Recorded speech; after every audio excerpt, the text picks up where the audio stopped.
Bueno, hermanos, buenos días todavía. Llegamos al tiempo de la predicación.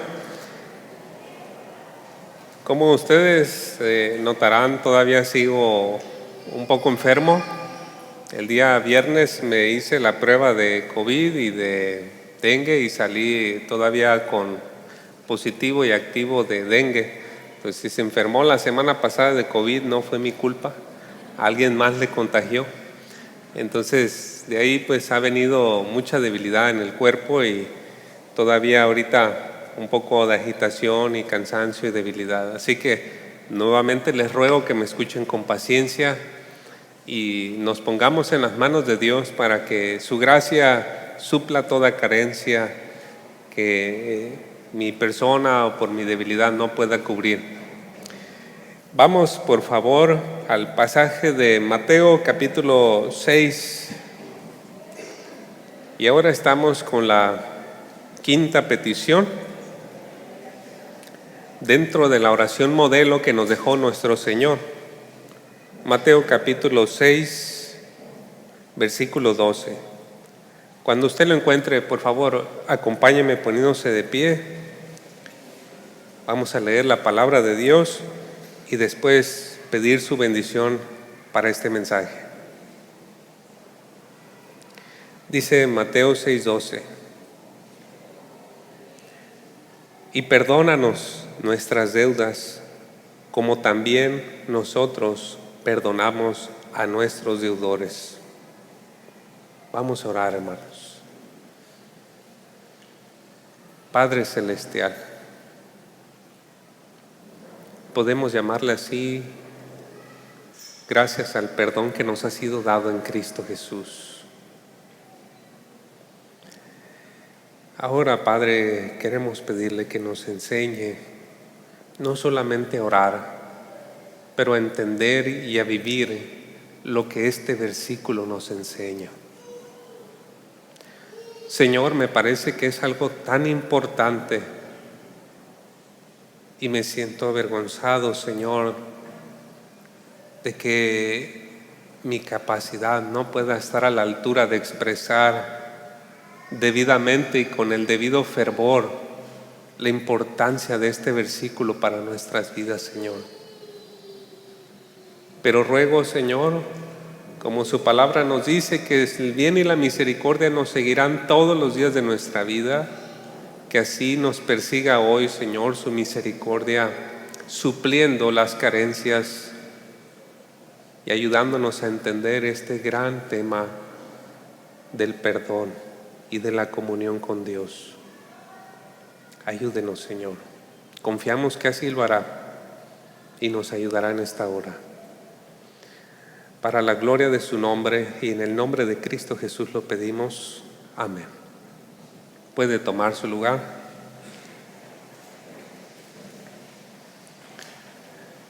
La oración modelo, o como es conocido también más comúnmente el Padre Nuestro, es una verdadera obra de arte.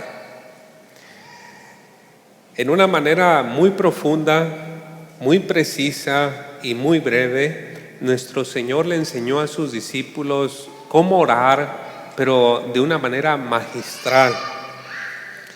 Y es tan así que se han escrito decenas y cientos de libros tratando de explorar y de sondear la profundidad de las palabras de Cristo en estos versículos. Así que nosotros hacemos mucho bien a nuestra alma cuando miramos con atención el significado y las aplicaciones de este versículo para nuestra vida. Como usted puede notar, el versículo 12 que leímos hace un momento trata con el tema del perdón. Y primeramente trata con el tema del perdón en relación con Dios, pero también trata con el tema del perdón en relación con los demás, vertical y horizontalmente, si podemos decirlo. Y previo a que nosotros podamos adentrarnos en el texto, hay ciertas cosas que se dan por hecho en estas palabras y que nosotros necesitamos entenderlas. Primeramente, lo que ha hecho posible el perdón de Dios y por ende la relación con Él. En la Escritura nosotros encontramos que el carácter de Dios es que es santo. Dios es perfectamente puro. En Él, nos dice la Biblia, no hay tinieblas, no hay oscuridad. El carácter de Dios también es amoroso y es justo. Y por esto mismo nuestro Dios tiene un desprecio hacia el pecado, porque el pecado es una distorsión del amor y la santidad y la justicia de Dios. El pecado es algo destructivo, es corrosivo. El pecado añade tinieblas, daño, lastima. Y el carácter santo, amoroso y justo de Dios tiene un odio hacia el pecado. La Biblia llama pecado a todo aquello que es un quebrantamiento de la ley. Podemos leer en 1 de Juan, por ejemplo, que dice: todo el que comete pecado quebranta la ley. De hecho, el pecado es transgresión de la ley. Y es que hay personas que se imaginan que por el hecho de que no roban, no adulteran, no matan, no mienten, no le hacen daño a su vecino, ya por eso son buenas personas y están bien con Dios. Pero la verdad es que la ley no solamente abarca mandatos de prohibición, también abarca mandatos positivos, como que la Biblia nos dice que debemos amar a nuestro prójimo, que debemos de trabajar para compartir con el que no tiene, que debemos de hacer todas las cosas con amor, que debemos hacer las cosas para la gloria de Dios. Y ahí quizá nosotros nos encontremos que somos culpables, no de no hacer, sino de lo que nos falta por hacer. Y la realidad es que el hombre ha quebrantado la ley de Dios muchas veces, y esto de ninguna manera nos deja impunes. La justicia de Dios dicta que se tienen que hacer dos cosas: se tiene que pagar por nuestro delito o se tiene que castigar nuestro delito.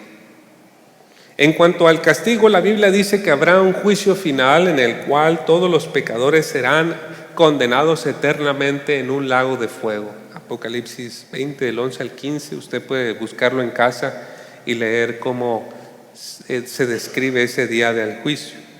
Y en cuanto al pago, la Biblia nos dice que para el hombre es imposible pagarle a Dios por sus pecados. El Salmo 49, 7 y 8 nos dice: nadie puede salvar a nadie, ni pagarle a Dios rescate por la vida. Tal rescate, dice el versículo 8, es muy costoso, ningún pago es suficiente. El pago por los pecados de los hombres debe venir de la mano de Dios, si debe de ser solventado. Y es que Dios, en su perfecta sabiduría, estableció un sistema a través del cual ese pago fuese realizado. Y ese sistema fue mediante un sacrificio aceptable.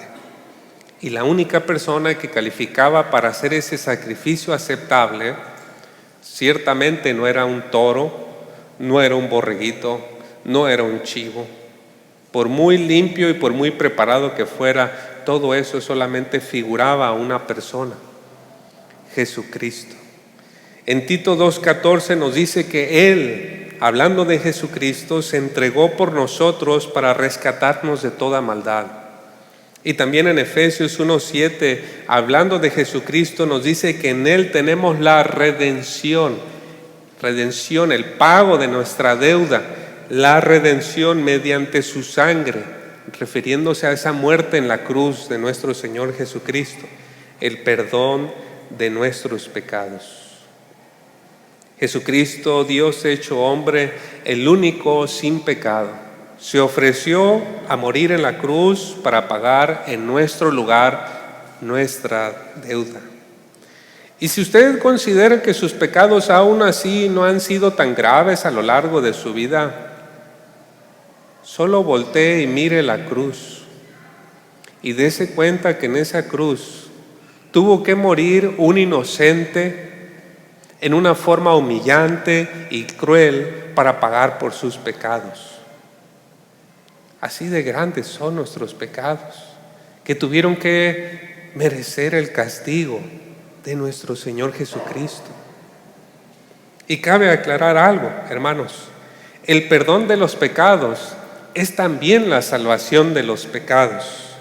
Porque ¿qué clase de hombre sería aquel que, habiendo recibido el perdón de los pecados, volviera nuevamente a ser esclavo de aquellas cosas que Dios le perdonó? Digo, ¿qué clase de hombre sería aquel que le dijera a su esposa: te he sido infiel? Y la esposa dice: podemos volver a intentarlo. El hombre sale inmediatamente de esa reunión para volver a verse con otras mujeres. ¿Qué clase de hombre sería ese? Bueno, ciertamente no se lo podemos hacer tampoco a Dios. Y si Él perdona nuestros pecados que trajeron tanto sufrimiento al Salvador, ¿cómo podríamos volver a ser esclavos de ellos? También debemos asegurarnos de entender que hay una sola razón para buscar el perdón de nuestros pecados. Sería egoísta buscar el perdón de nuestros pecados para sentirnos bien, porque nuestros pecados han traído tanta tristeza a nuestra vida y queremos sentirnos bien. Entonces vamos a Cristo en arrepentimiento y fe para que Él nos perdone. Sería egoísta. Sería egoísta también pensar: quiero pedir que Dios me perdone mis pecados porque no quiero ir a un lugar de tormento. Pero la razón correcta para pedirle perdón a Dios, que nos perdone nuestros pecados, es porque queremos restablecer nuestra relación con Él, tener nuevamente comunión con Dios, estar bien con Dios. Y Dios misericordiosamente no solamente perdona nuestros pecados para restaurar nuestra relación, pero la Biblia nos dice que Dios también nos adopta como sus hijos. Mirad cuán gran amor nos ha dado el Padre para que seamos llamados hijos de Dios. Ya no tenemos solamente el perdón delante del juez de toda la tierra, pero ahora ese juez ha venido a convertirse en nuestro Padre. Y como Padre, Él nos guía, Él nos ama, Él nos cuida, Él nos provee el pan nuestro de cada día, ¿verdad? Él nos corrige, Él nos disciplina. ¿Seguimos pecando? Sí, por supuesto, pero nuestra relación con Dios ya no es de temor delante de un juez. Ahora es una relación con un Padre misericordioso, que claro, debido a nuestro pecado, la relación a veces empieza a interrumpirse. Con este entendimiento debemos de comenzar a mirar nuestro pasaje, porque aquí está hablando a hijos de Dios que se pueden acercar a Dios como el Padre Celestial y que se acercan ya no con un temor a ser condenados, pero se acercan porque saben que necesitan una comunión con Dios sin interrupciones.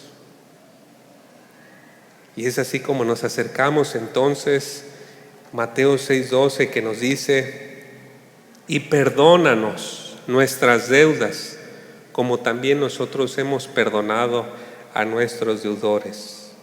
Vale la pena que miremos con atención las palabras aquí. Observemos la primera, es una y, es una conjunción. Al parecer puede ser como una pequeña cosa dentro de la oración, pero es muy importante, porque la y tiene la característica de crear un enlace entre una oración o una palabra pasada y la que sigue, ¿no es cierto? Entonces debemos entender que la oración pasada, el pan nuestro de cada día, dánoslo hoy, y perdónanos nuestras deudas, está conectado. ¿Y cuál es esa conexión? Que mientras usted pide cada día por el pan, usted debe también pedir cada día por tener una correcta comunión con Dios. Así como usted se preocupa para que las necesidades materiales sean suplidas para el día, así preocúpese por estar bien con el Señor. Entonces tiene que orar de corrido. Danos el pan de cada día y perdónanos. perdónanos.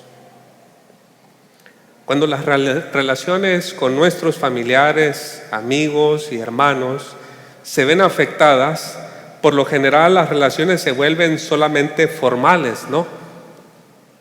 Usted tiene alguna dificultad con algún hermano de la iglesia, con alguna amistad, con algún familiar, y los mensajes de texto, ¿cómo son? ¿Cómo estás? Bien. ¿Y tú? Bien.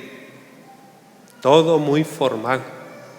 Cuando antes se mandaban dibujitos, caritas, pero todo viene a caer en algo muy formal.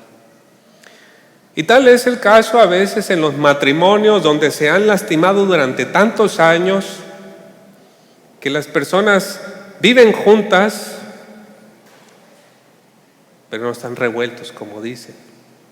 Son compañeros de cuarto, llevan sus gastos aparte, tienen la cama dividida, todo lo hacen cada quien por su lado. Viven juntos, sí, están casados, sí, pero es pura formalidad.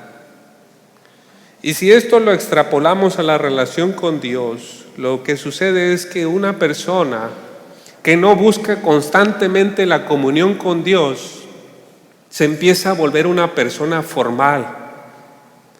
Empieza a leer la Biblia porque tiene la obligación de leerla. Sirve en la iglesia porque le toca servir en la alabanza el domingo o hacer alguna otra de las actividades y enseñar.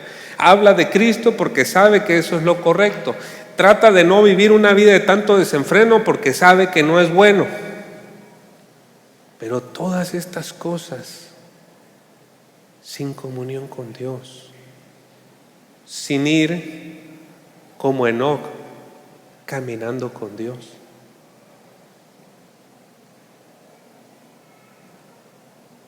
Nuestro Dios no quiere eso, hermanos. Hubo una iglesia a la que Cristo le dijo: mira que estoy a la puerta y llamo. Si alguno oye mi voz y abre la puerta, entraré y cenaré con él y él conmigo. Yo no sé cómo hemos usado este versículo para pensar que es un versículo romántico. Hermanos, es un versículo muy triste. La persona a quien celebramos el domingo es Jesucristo, y la imagen que describe este versículo es una iglesia que se ha reunido, ha cerrado las puertas con llave y ha dejado a Cristo afuera. Y está Cristo tocando y nadie está abriendo. La persona festejada está afuera. Y la iglesia está cantándole, y la iglesia está hablando de Él, pero Él está afuera. Amados hermanos, que nosotros no seamos acusados con las palabras del profeta Isaías, que dijo: el Señor dice en Isaías 29:13: este pueblo me alaba con la boca y me honra con los labios, pero su corazón está lejos de mí. Su adoración no es más que un mandato enseñado por hombres. Labios que alaban y honran al Señor, pero un corazón lejos de Él. Dios no quiere eso. Dios no quiere su formalidad. Él quiere tener comunión con usted.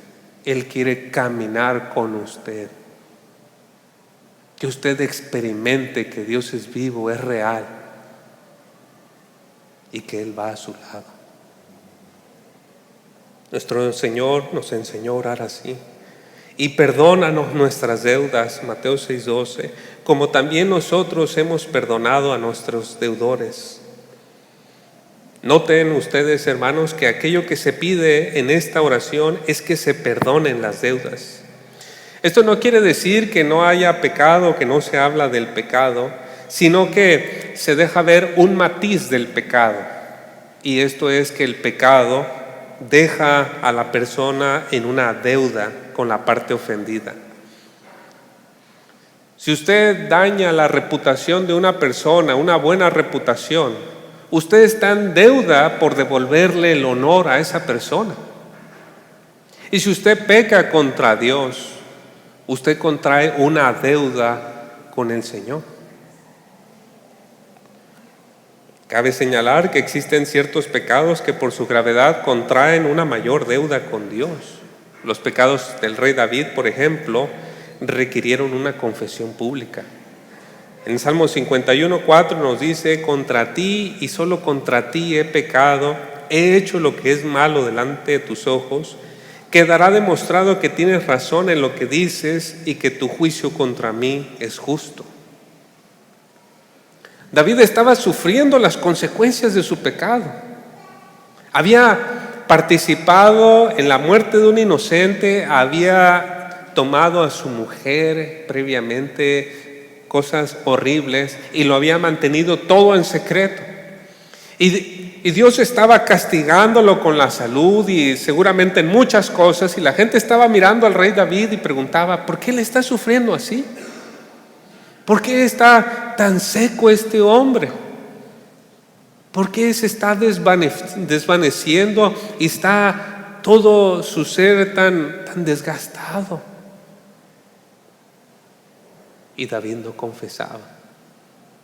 Pero fue hasta que confesó, entonces la gente pudo decir: Dios es justo. Y David le devolvió la deuda que tenía con Dios. No solo porque le pidió perdón y Dios lo perdonó, sino porque también David tenía que devolverle el honor que estaba robándole a Dios.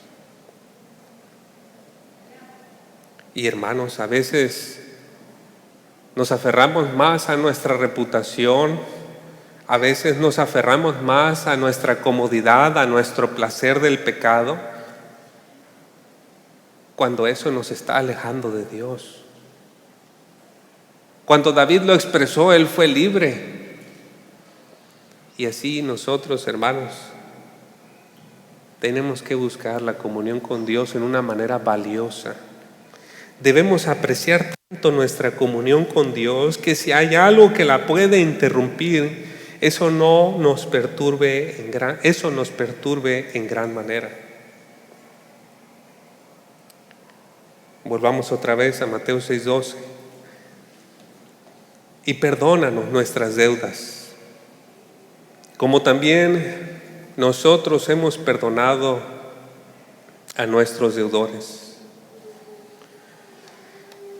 La comunión con Dios contempla una correcta relación con otros. Noten las palabras: hemos perdonado. Los hijos de Dios buscan el perdón de Dios cuidando su relación con otros. Tome nota usted, hermano, que durante los primeros 300 años de cristianismo, los hermanos oraban: Señor, danos el pan de cada día y perdónanos nuestras deudas, como nosotros también perdonamos a nuestros deudores. Pero ¿qué clases de condiciones vivían los cristianos en los primeros 300 años? Le explico un poquito. Un día podían entrar romanos a la iglesia, agarrar al pastor, llevarlo a la plaza Amelia Wilkes, poner un montón de troncos de madera y quemarlo públicamente delante de todos, ahí, que lo vieran. El día de mañana, una vecina que estaba molesta con usted porque algo sucedió, podía decir a los romanos: mis vecinos son cristianos. Iban a llegar a la casa, llevarse a toda la familia, encarcelarlos y probablemente morir allí, o si no, tener que pagar una cantidad fuerte para poder salir. Luego estaban los intelectuales escribiendo sus libros y diciendo: los cristianos, esa gente ignorante, torpe, supersticiosa, que se comen a un niño cada vez que se reúnen, que cometen toda clase de hechos inmorales cuando cierran las puertas de su iglesia. Eso vivieron nuestros hermanos los primeros 300 años. Y todos los días ellos tenían que orar y decir: perdónanos, como también nosotros hemos perdonado a nuestros deudores. Verdaderamente una cosa difícil, ¿no? Y se me olvidó mencionar que había un emperador que tenía la sádica costumbre de agarrar cristianos, meterlos en un coliseo sacar leones, hienas y toda clase de animales para que los mordieran y los mataran delante de un público y fueran un espectáculo a mentes enfermas. Y la iglesia tenía que perdonar eso, hermanos. ¿Qué pasaba si la iglesia, en lugar de perdonar, decidía que debía guardar rencor y pensar en un plan, en cómo tomar venganza de estas circunstancias? Bueno, la respuesta es que Dios no les iba a perdonar sus pecados. La iglesia iba a dejar de disfrutar la bendita presencia de Dios. ¿Cómo lo sé?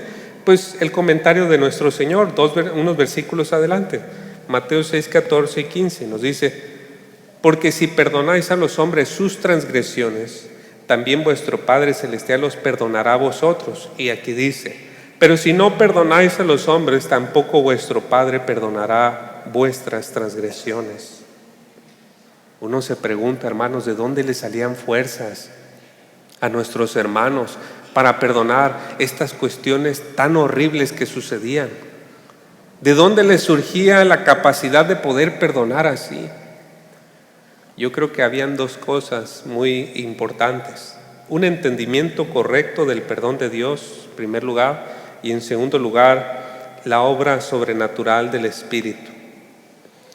Con respecto a un entendimiento correcto del perdón de Dios, si usted tiene una conciencia clara y profunda de su deuda delante de Dios y confía en que Él le ha perdonado todos sus pecados, entonces tendrá una mayor libertad para perdonar los pecados que hacen contra usted.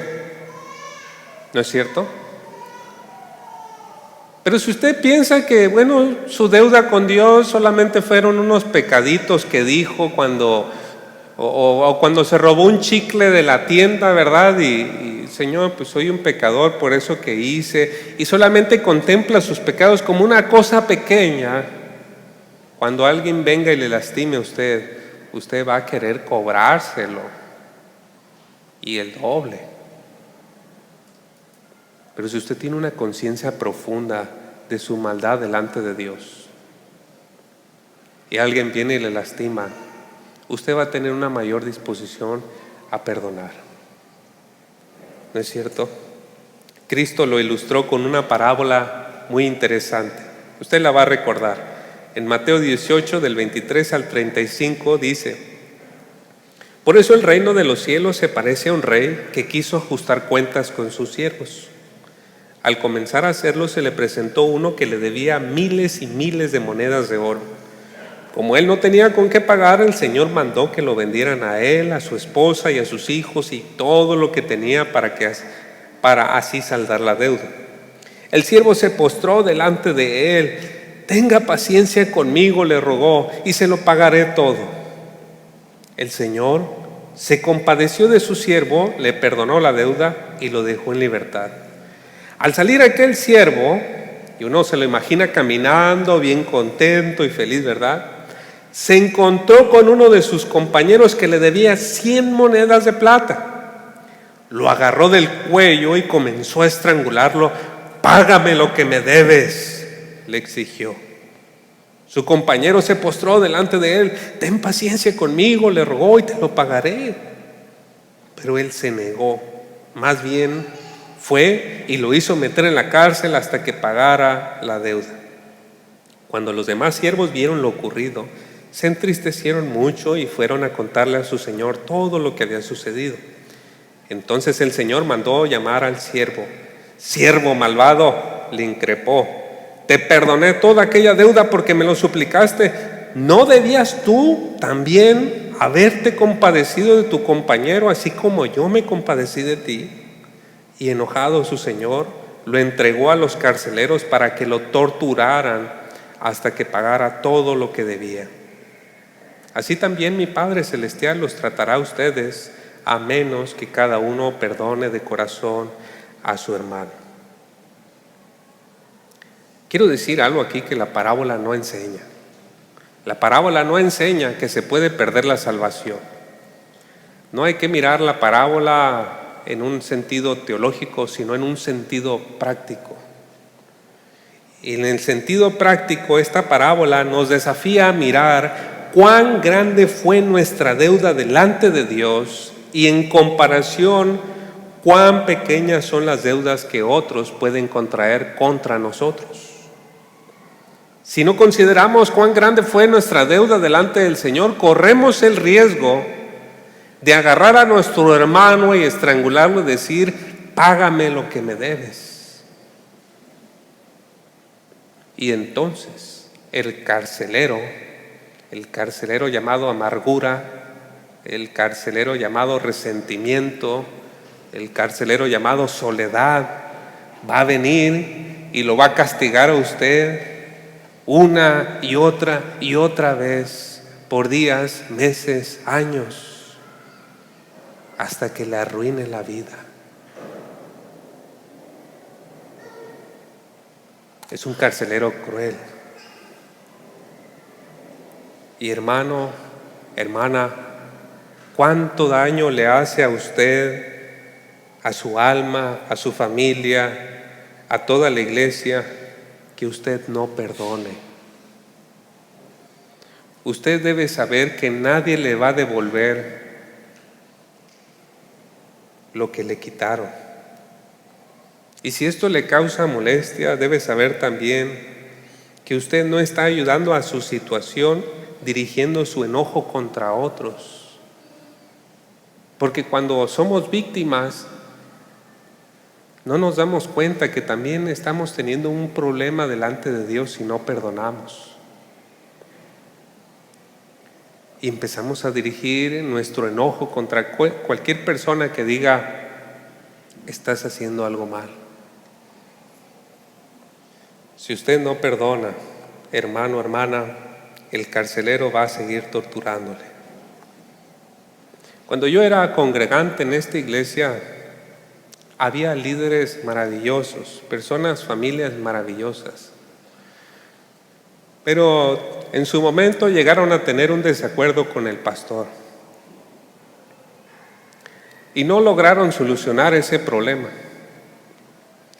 Y se podía ver cómo la molestia y la falta de perdón se fue convirtiendo en raíz de amargura. Y cómo el rostro de estas personas tan alegres, tan amables, fue desfigurándose y fue contaminando a otras personas. Y con el tiempo, estas familias decidieron simplemente tomar su camino. ¿Cuál ha sido el fin de esa falta de perdón? Bueno, puedo decirle que la mayoría de las familias están destrozadas. Están destrozadas por una cosa de falta de perdón. Y mire, hermanos, no soy tan ingenuo como para no darme cuenta que en una familia tan grande vamos a tener que pedir muchas veces perdón. En casa somos 5 y todos los días se escucha la palabra perdón. Y si aquí somos más de 100, es seguro que nos ofendemos muchas veces. La Biblia dice que aquel que habla mucho, mucho ofende, así que tal vez yo soy el que estoy más endeudado aquí. Pues sí, pero necesitamos atender eso, hermanos. Un hermano se me acercó una vez para confrontarme por algo que debido a mi inexperiencia había hecho mal hacía varios años atrás. Y mire, nos sonreíamos, saludábamos, nos abrazábamos, estudiábamos juntos la Biblia. Pero había una espina en el corazón que necesitaba una solución. Y cuando fue el momento preciso, un buen momento, el hermano me dijo: esto pasa, pastor. No hubo otra cosa que pedir perdón a él, a su familia y comenzar a restaurar la relación. Yo agradezco por este hermano, porque a veces no es fácil salir de esa comodidad y atreverse a decir. Pero quiero decirle algo, y es que si vamos a experimentar la presencia de Dios en nuestra iglesia, en nuestro caminar, usted y yo tenemos que arreglar nuestras relaciones. Porque si no, Dios no nos va a perdonar, hermanos. Dios va a mantener su distancia de nosotros porque nosotros no queremos relacionarnos bien con los demás. ¿Y por qué entonces experimentamos un cristianismo tan formal en muchos lugares? ¿Por qué tocamos bien bonito las alabanzas, las diapositivas perfecto, la predicación perfecta, pero no se siente que Dios va con nosotros? Hay que analizar si es que nos falta perdonar o pedir perdón. Romanos 12:18 nos dice: si es posible, en cuanto de vosotros dependa, estad en paz con todos los hombres. Si hay un hermano o una hermana que la haya ofendido, considere usted si puede pasar por alto esa ofensa. A mí me gusta dividir las ofensas en dos categorías. Una, aquellas que son por inmadurez, y aquellas que son por malicia. Y encuentro que casi siempre las ofensas son por inmadurez, y cuando son así uno la tiene que dejar pasar. Pero si es con malicia, tal vez ya haya que continuar con una plática, ¿no? Pero si no puede dejar pasar por alto la ofensa, no perdone en secreto, hermano, hermana. No perdone en secreto. Vaya con la persona y diga: tal vez estoy entendiendo mal, pero sucedió esto, ayúdame. No, pues sí. Y trate de remendar esa relación y busque la restauración. No busque solamente escuchar, quiero escuchar que me diga la palabra perdón. No, lo importante es restaurar la relación. Y si por alguna razón no será apropiado mantener ninguna relación con la persona que le hizo daño, entonces delante de Dios usted debe perdonarle y dejar que Dios sane sus heridas. Hay entre nosotros muchas personas que han sufrido cosas terribles, cosas horribles, y usted no puede platicar con la persona o las personas que le hicieron ese daño. No lo puede hacer y no lo debe de hacer, pero no cargue con eso. Cristo le dice: ven, suéltelo, perdone y inicie un proceso de restauración en su vida. Deje que Dios le sane, no cargue con eso. Disfrute de la comunión con Dios que ha sido lograda por Cristo. Previamente, ya casi para concluir, hermanos, les dije que la iglesia cristiana había aprendido a perdonar. ¿Y cómo lo hizo? Porque entendían el perdón de Dios, y en segundo lugar, porque la obra del Espíritu se mostraba en ellos. El fruto del Espíritu, ¿cuál es? El primero, amor. ¿Y qué es el amor, hermanos? ¿Cómo se ve el amor? Dice 1 Corintios 13, del 4 al 7. El amor es paciente, es bondadoso, el amor no tiene envidia, el amor no es jactancioso, no es arrogante, no se porta indecorosamente, no busca lo suyo, no se irrita, no toma en cuenta el mal recibido, no se regocija en la injusticia, sino que se alegra con la verdad. Todo lo sufre, todo lo cree, todo lo espera, todo lo soporta. Oh, hermanos, que el Señor nos llene con su Espíritu para tener este amor que nos ayude a perdonar a los que nos han ofendido. Para concluir, a lo largo de este mensaje me he propuesto una sola cosa, hermanos: que al comunicar esta porción de la Escritura, Mateo 6:12, yo pueda ser un instrumento de Dios y al mismo tiempo persuadirle que la comunión con Dios es lo más importante, y que usted no deje que nada interrumpa eso. No deje que la raíz de amargura llegue a su corazón. No deje que eso le quite el gozo del Señor y de disfrutar caminar con Él. Que usted pueda salir de aquí andando y en el trabajo y caminando y orando con Dios, disfrutando su presencia y viendo su cuidado y viendo su mano y viendo cómo lo protege, lo guarda, lo guía, le muestra, como un buen padre lo hace. No se pierda de eso por no perdonar. Salga con un compromiso. Si usted sabe que hay algo que tiene allí, salga con un compromiso delante de Dios. Y que el Señor nos ayude, porque si lo hacemos, vamos a sentir tan cerca a Dios de nosotros, toda la iglesia. Oremos. Padre Celestial, confiamos en que usted ha hablado a nuestros corazones, Señor, y que usted, como el buen pastor, conoce cada una de nuestras necesidades. Entiendo, Señor, que este es un tema sumamente delicado y 40 minutos no van a suplir el dolor y la tristeza y el sufrimiento que ha provocado el pecado de otras personas hacia nosotros.